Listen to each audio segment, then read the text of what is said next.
लगाइए मोबाइल। चरित्र से बच्चा सीखता है, हमारे व्यक्तित्व से सीखता है, अध्यापक से सीखता है। वो तो व्यक्ति के नाते से व्यक्ति से ही मिलेगा। और फिर इस देश में तो वैसे ही बार कहा गया गुरु ब्रह्मा गुरु विष्णु गुरुदेवो महेश्वरा, तो वो सब चीजें हैं।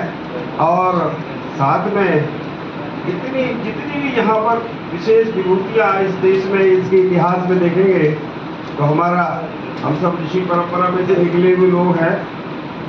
और गोत्र व्यवस्था, ऋषि सप्तऋषि, वो सब भी अध्ययन अध्यापन का ही काम करते थे।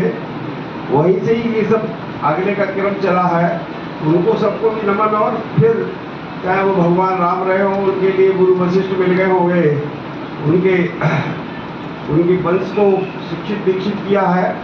ऐसे गुरु वशिष्ठ, गुरु विश्वामित्र, और उनको बाल्यकाल से ले जाकर और कहाँ से कहाँ उनको भगवान बनाने का काम अगर किसी ने किया तो कोई अध्यापक ही था, विश्वामित्र नाम का। ऐसे ही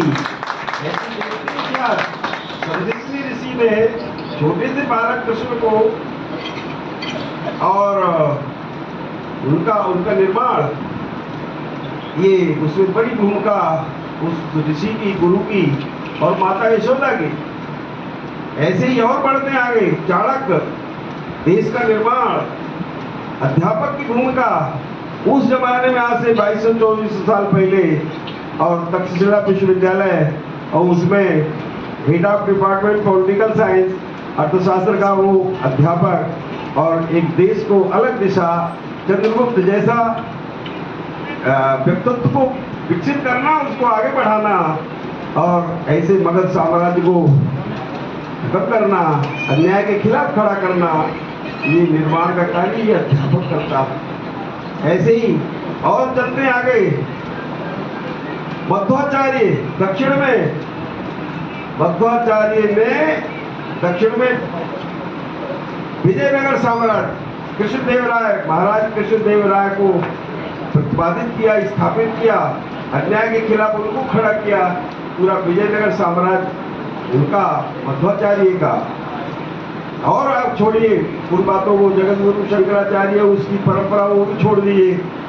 अभी ताजा 300-400 साल पहले समर्थ गुरु रामदास, शिवाजी जैसे व्यक्ति को खड़ा करना, उसका निर्माण करना।